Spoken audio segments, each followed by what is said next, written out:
Hello, MCU fans. Today we're going to be summarizing the timeline for Daredevil Born Again Season 1. I think it's a really impressive timeline, and we'll also be looking at how the show fits in with some of the recent and upcoming Marvel movies. So there will be spoilers for all of Season 1, as well as very mild spoilers for Brave New World, but as long as you're okay with that, then let's dive right in and see what we can find out. Don't forget, we have an April contest running all month long. Be a subscriber, leave a comment. You could win a book or a steelbook. Best of luck. And we have a membership option with lots of cool perks, so you might check it out in case you're interested. All right, so I want to mention right up front that I do have some more detailed videos on the Netflix Daredevil show's timelines, so you can check those out, as well as flashbacks and unanswered questions. But let's talk about Daredevil Born Again Season 1. So in the Disney Plus timeline, it's located right at the end, so let's look at why they put it there and what the overall timeline is. So we're going to start by actually looking at all of the Daredevil, Kingpin, and Punisher appearances prior to Daredevil Born Again. So we go all the way back to 2007 in the Hawkeye series, where we see flashbacks of Echo's father joining Kingpin's organization. We get the tracksuits there. And we see Echo meeting with her uncle, a la Kingpin. Then in flashbacks for the Echo series, we see Kingpin putting the hurt on an ice cream vendor as he says Uncle has something he needs to do. Let's just say that ice cream vendor retired soon after the beatdown. Anyway, then we have the actual Netflix series Daredevil Seasons 1 through 3, which again, you can check out my more detailed timelines, but they run from January of 2015 to November of 2017. And from an overall MCU timeline standpoint, you can see the first part of the Netflix shows fitting in here, and then the rest of them fitting in here. All right, so Daredevil Season 3 ended with Nelson, Murdock, and Page forming again, and them doing a nice little toast. And it also ended with the Kingpin being sent to jail, as Matt told him, "You will keep my secret, and you won't harm Karen Page or Foggy Nelson, because if you do, I will go after your wife." So, pretty good threat. And it also ended with Bullseye getting surgery on his spine, and we wondered where we would see him next. Well, in Daredevil Born Again, Episode 9, we learned that on April, and we don't get the year, that he was convicted by a jury of murder in the first degree and several other charges. I'm guessing that is April of 2018, because soon after his surgery, he was then put on trial and was institutionalized, because that's where we see him when we pick up in Daredevil Born Again. So another big question was, how did Kingpin return to power? Because you remember at the end of Daredevil Season 3, Matt says he's headed to prison again, not exactly what he had in mind. Foggy says, "You trust he'll keep his word?" And Matt says, "Well, I trust that he loves Vanessa. As long as she's free, he should stay away." And then the question is, well, what if she gets hit by a bus tomorrow? To which Matt says, "Yeah, well, then we'll have to cross that bridge." So I had been guessing that maybe Vanessa got blipped, and that's why Kingpin was like, "Hey, I can go back to doing what I want to do." But we learned something really important. Basically, the whole FBI corruption scandal, Agent Nadeem, all of that, which was basically Daredevil Season 3, that corrupted the evidence to the point where the Kingpin was able to get acquitted and get out of jail. So I'm still wondering if Vanessa blipped. I kind of feel like she did, but regardless, that is how Kingpin got out of jail. So let's recap our timeline so far. The Hawkeye and Echo show gave us flashbacks in 2007 and 2008, and then we have Daredevil Season 1 through 3 from 2015 to 2017. All right, one other really nice thing that we learned from Daredevil Born Again is that the Kingpin had a 10-year operation that he built and that it was fail-proof until Daredevil, Matt, had him unjustly arrested. So I'm pretty sure he's referring to what happened at the end of Season 1, which was in 2015, meaning his operation started in 2005, which works perfectly with the fact that Echo's father joined his organization in 2007. So love it. All coming together really well. All right, let's also talk briefly about the Punisher. Punisher appeared in Daredevil Season 2 and then Season 1 and 2 of his own series. Those ended in May of 2018 for the main part of the season, because here we see him with Amy, but then we jump 3 months later in the epilogue, which means he was kicking butt during the blip. I really hope that's the case. I kind of hoped they would have confirmed that, but that's my headcanon at least, which means he was around when Ronin and Moon Knight were also kicking butt. The idea that the three of them may have teamed up during the blip, oh my word, that would make me happy. Anyway, speaking of the blip, we now jump to the Echo series, which tells us that Daredevil and Echo were fighting during the blip. And in fact, they give us a year, 2021, and we see that the Kingpin is saying, "We're still going to have our Sunday evening dinners, but your tutelage has come to an end." So now she's basically ready to join the criminal empire. Then we jump all the way to July of 2024 for Matt's appearance as a very good lawyer in No Way Home. And then we move to Hawkeye in December of 2024, where the Kingpin makes a big appearance until, of course, he's shot in the head by Echo.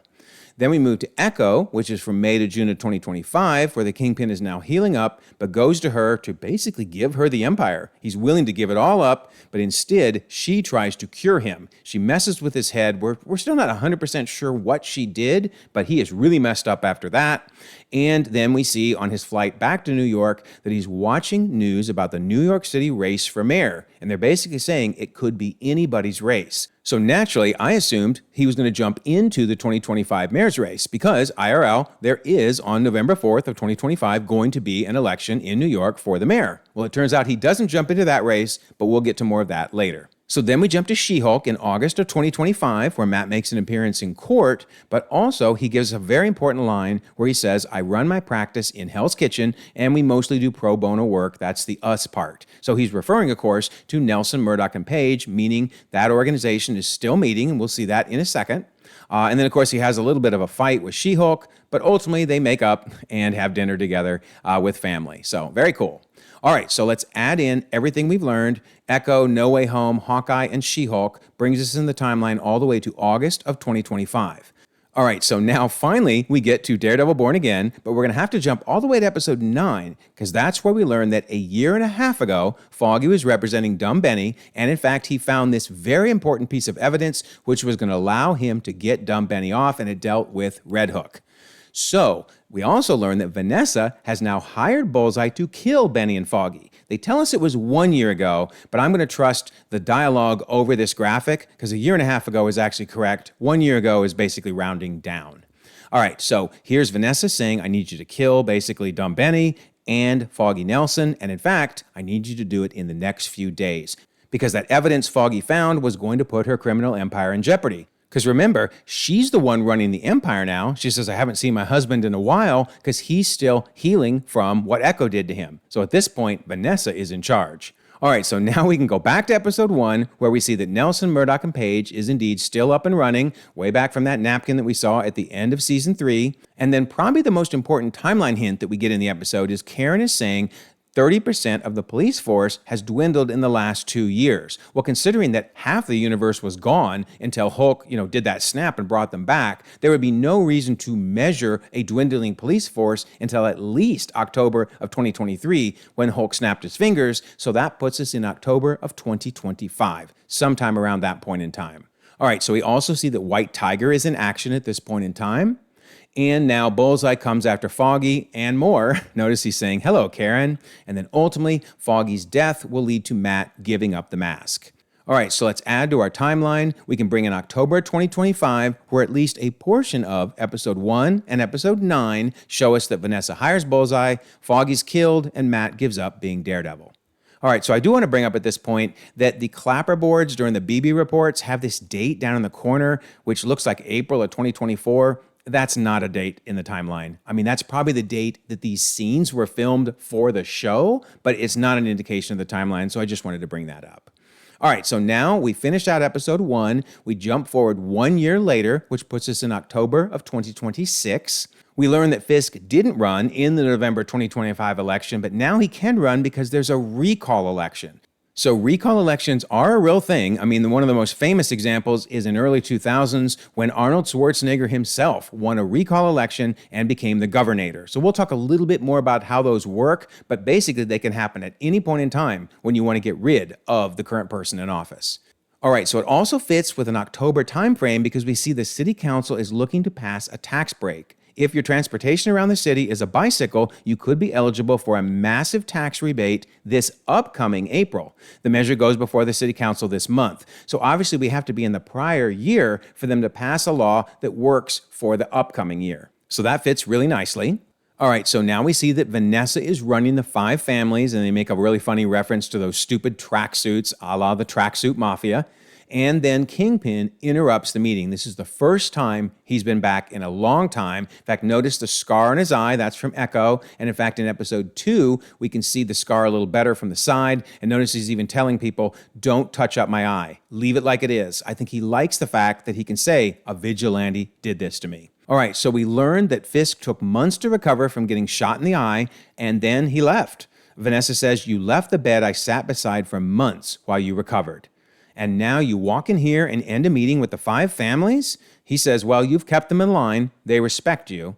And she says, "I was broken, shattered." But he explains, "For months I had to put myself back together." So he's talking about what Echo did to him. Echo messed with him. Now, actually, 4 months is an understatement. I mean, it's over a year, which we'll see in the timeline. But nonetheless, he was definitely gone for a while, clearing his head. And she explains, "Well, while you were gone, I made this business bulletproof." Well, that works perfectly because he says, "I've been informed that I have the 25,000 signatures. So in a recall election, if the public decides they want to oust the current person, in this case, the current mayor, anybody that wants to run just needs a certain number of signatures and they can run." All right, so we get another little timeline hint when someone in the BB report reveals that Daredevil's been gone for a really long time. In fact, it's been a year at this point. We see that Matt has a new law partner. He's joined Murdoch and McDuffie, and he's testifying at Bullseye's hearing, and we see that Karen is there as well. In fact, he and Karen haven't spoken since Foggy's death a year ago. She moved to San Francisco, and he confirms, "I'm not him, Daredevil, anymore." So yeah, he's not been Daredevil for a full year. Then we see that Fisk is officially entering the race. "Tonight, I'm declaring my candidacy for mayor of New York." We see the newspapers talking about that. Someone on the BB report is saying, "Why are we even talking about this? He supposedly crushed a guy's head," referring back to season 1 of the Netflix series. Then we see that Matt and Heather also begin dating. And then we see Fisk saying that it was almost a year ago now when those cops in that bar were murdered by the vigilante. Now, it's interesting he says almost a year, since earlier they had said it was 1 full year. So we kind of have to decide which of these two things to trust. Do we trust the graphic or do we trust the dialogue? But regardless, it's been about a year. And then we see from a news ticker that it's really cold outside. Notice it says 87 residents left outside in the cold. We see finally a meeting between Matt and Fisk. Now, these two probably haven't seen each other since 2017. So yeah, when they say it's been a long time, they mean it. I love that Matt says, "You've lost some weight, gained some muscle." Kingpin then mentions that he tried to mentor someone. Matt jumps in with, "Didn't she shoot you in the face?" He laughs. Of course, he wasn't laughing when it happened, but I really like that reference. So then we see that the mayoral election is too close to call. And finally, we see that Wilson Fisk has been elected the 112th mayor of New York City. And I love that detail because Eric Adams, who's the current mayor of New York City, IRL, he is the 110th mayor of New York City. Of course, in 2025, that means the 111th mayor will be elected. And because of the recall election, Fisk is the 112th mayor. Beautiful. Fits perfectly. All right, so then we see Fisk addressing the city. Notice Mayor-elect Fisk promises a safer New York City, and we see that Muse is beginning his work. So yeah, a lot went on in the rest of episode 1, but we can summarize that by saying October 2026, Matt attends Dex's hearing, and Fisk returns and decides to enter the recall race, and then we can jump to December 2026 when he is officially elected. All right, so none of the other episodes are as complicated as that one. Now we move into episode number 2, which starts with a New Year's Eve celebration and moves us into 2027. Here we can see a Happy New Year from Pim Van Dyne, and here we see Mayor-elect Fisk addressing the audience. All right, so we also see happening the same New Year's Eve night that Hector thinks he's rescuing someone and a cop is accidentally killed in the process. We learn in episode 3 that the arrest happened on New Year's Eve because this is the dude he thought he was rescuing, and he was being asked, "What were you doing the night of New Year's Eve?" We also see that Fisk has just started his new term. Notice these first few days are critical, so we're in very early January here. It's important that you establish connections, and that's how we set the tone with the stakeholders. And then we also get a mention of doing certain things during his first 100 days. He's very early in those 100 days. We also see that Hector, before getting arrested, was working on his taxes. That's something you would do at the end of a tax year.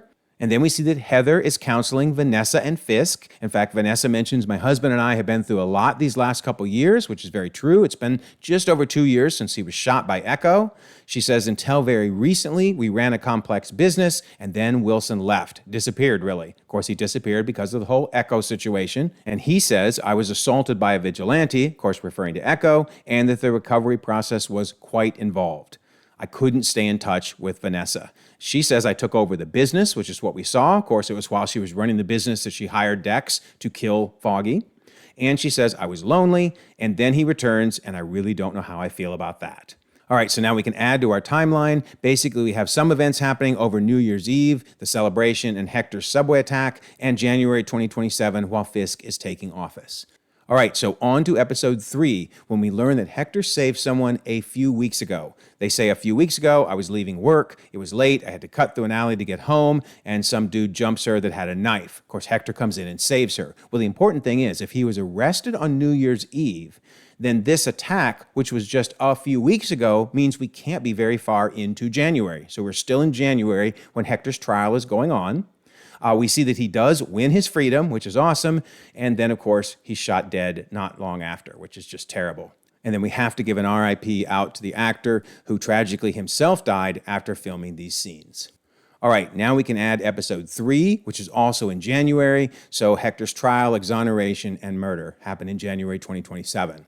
All right, so then we move on to episode 4. We see snowfall, which makes sense. We're in the winter. And there's 2 mentions of Latvian Heritage Day. They mention it here, and they mention it again here. Now, it's unclear if this is meant to be a timeline hint, although there is a very important day in Latvian history, January 26th of 1921. So potentially that means we're in late January at this point. Little unclear to tell. But we do know it's very soon after the previous episode ends because Hector's death was very recent. And we even see Matt out looking for clues to figure out who killed him, and he even has his meeting with Frank.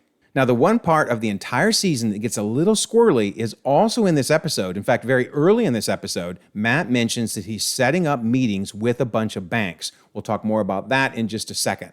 But so for now, I'm at least going to put episode 4 in January. So Matt and Frank have their talk. We could be in February, depending on how long that trial ran. But again, if the Latvian Heritage Day is meant to be a timeline hint, then we would still be in January. So kind of tricky. All right, so episode 5 is very clearly on St. Patrick's Day. I mean, they mention, girl, come on, it's St. Patrick's Day.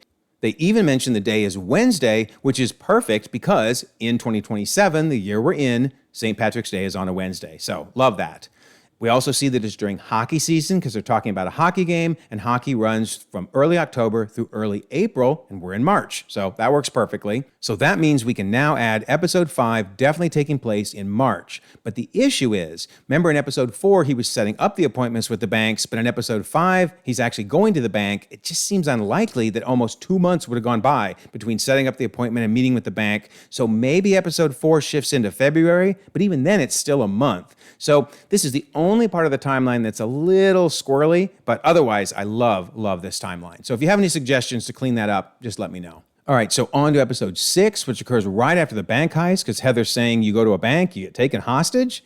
Also, we see that the anti-vigilante task force is formed, and Angela is kidnapped by Muse and then rescued by Daredevil. So we can add that. Also happening in the same month, March of 2027, and Daredevil fights Muse. Now we go on to episode number 7, which also happens right after episode 6 because Matt is healing from his fight. He's got those injuries. In fact, Heather's saying, you didn't get those bruises at work. And he says, well, I went for a walk. I'm having trouble sleeping, okay? Yeah, no one's buying that, right? And then we also see that Angela is healing from her attack by Muse, so we're definitely happening right after episode 6. Then Muse goes after Heather and obviously is shot and killed by Heather. And Kingpin then mentions that it's been just over a year ago since Daredevil vanished. It's been a little more than a year. We're probably about a year and a half now, but still, I think that's pretty accurate. He's just rounding down a little bit. So now we can add episode 7, also in March of 2027, so we can add in that Heather kills Muse. All right, so now we move on to episode 8, and it looks like a little bit of a time jump has occurred here. The task force has been making progress. Vigilante crime is down 30%. We see that the Red Hook project is now funded, and then also Heather's arm is healed up. I mean, she probably still has a scar, but at least the injuries she received during that fight with Muse are now healed up. So we see that Bullseye escapes from prison, and Matt finally realizes that it was Vanessa that had Foggy killed, because of course Kingpin was away during that time, and Matt ends up taking a bullet for Fisk. So we can now add April, because I do believe we jumped a couple weeks. We're in April for episode 8. Bullseye escapes, and Matt takes the bullet for Fisk. All right, so finally we get to episode 9, where Matt's waking up in the hospital. I have no idea how he was able to even move, right? He got shot in the arm, but hey, he's Daredevil. He knows how to take a hit and keep going. All right, so we see the Kingpin creating the blackout, right? And then once the blackout's been lifted the next morning, he declares martial law. And we see that Matt is now ready to build a resistance. We need an army and is starting to form his army. And we see that the Punisher has been captured, but not for long, because that idiot reaches in and shakes Punisher's hand, allowing him to escape. All right, so we can now add episode number 9, which is also in that April timeframe when Fisk declares martial law in the city. All right, so now we can head to our circuit board diagram, which you can find this on my Google Drive. Notice that Daredevil Season 3 already has a line coming out of it because Daredevil's had some appearances since then, but we need a line coming out of Punisher Season 2.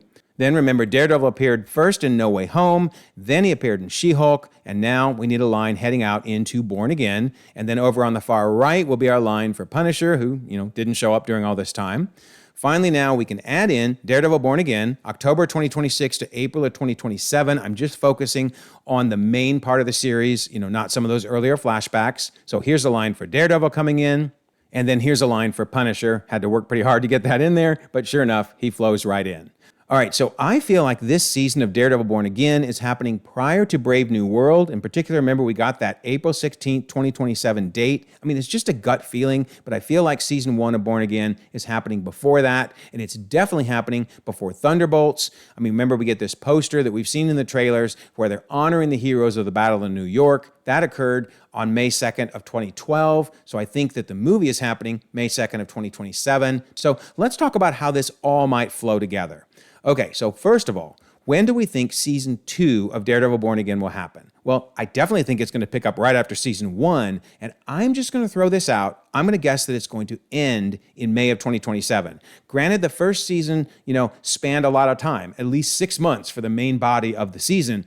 I think we're going to see the Mayor Fisk storyline resolved by the end of season 2, and it will take place maybe over no more than a month. Just a guess, but let me know your thoughts on that. So here's a good question I've been asked several times in the comments. Why don't we see President Ross getting involved in the events of Daredevil Born Again? I mean, you have Fisk causing a blackout in New York City and then declaring martial law against vigilantes. Wouldn't Ross care? Actually, I think Ross does care, and he's quite happy with what Fisk is doing. Remember, Ross hates vigilantes, so he would be pleased with what Fisk is doing. And then it's probably not long after that April 16th date that we saw that Ross has to step down. Of course, now the vice president becomes the president, and, pretty much things are pretty chaotic at the White House. All right, so what about the Thunderbolts? Wouldn't Val be concerned about what Fisk is doing? Well, again, I don't think Val likes vigilantes. And I'm going to bet, even though they're never going to say it happened, but I'm going to bet you that Val and Kingpin are in communication with each other. She might have called him up and said, "What are you doing, dude?" And once he told her the plan, she's like, "Oh, I actually like that. So keep it up." So we'll see. There may or may not be a mention about Daredevil Born Again and the events in it during Thunderbolts, but if there's not, I think it's because Val and Kingpin are communicating. The big question people have asked is, why have we not seen Spider-Man involved in season 1, and will he show up in season 2, and how will it affect Brand New Day? Well, I'll throw out a couple thoughts. Number 1, the blackout was just for one evening. It's quite possible Peter Parker slept through it, right? If he was already in bed, he wouldn't have even known it happened. However, now that martial law has been declared against vigilantes, that might get him engaged. So we may at least get a reference to him in season 2. Supposedly Sony won't let him show up in TV shows, so bummer. But my guess is he may at least be referenced in season 2, and maybe Daredevil Born Again will lead into Brand New Day. So we'll have to wait and see. Of course, the big question is, how does all of this fit in with Avengers Doomsday? Well, that's why I think that season 2 of Daredevil Born Again will wrap up the Mayor Fisk storyline, because I think Marvel wants to wrap up all the open storylines so that when Doomsday hits, and of course Secret Wars, we will reset things, start with a new universe, and then the stories will go forward from there. So assuming we get a Daredevil Born Again season 3, which I certainly hope, I bet there'll be a slight delay, and that'll come out after Secret Wars. Okay, so those are my thoughts on how it all fits together. So let me know your thoughts in the comments about that, as well as the overall timeline that I laid out. And don't forget the contest. Be a subscriber, leave a comment, win a book or a steelbook. And there's the membership option in case you're interested in that. And I always love to mention the Discord. Here we are in the Daredevil Born Again spoiler section. I love that Billy asked the question, will Daredevil Born Again season 2 lead into your friendly neighborhood Spider-Man season 1? I really hope Billy was joking, right? I'm sure he was. Anyway, lots of fun inside the spoiler section. And then I want to give a special invite for everyone to join us for the Doomsday 1-year countdown watch parties. Notice we'll be watching a different movie every week leading up to Doomsday, May 1st of 2026. So we have 2,100 members across the globe, conversations 24/7, and I'll leave a pinned comment so you can join us. Also, if you don't mind, like this video, subscribe if you haven't already. You can check out more content, and we'll all continue to enjoy the ever-growing, the ever-changing Marvel Cinematic Universe.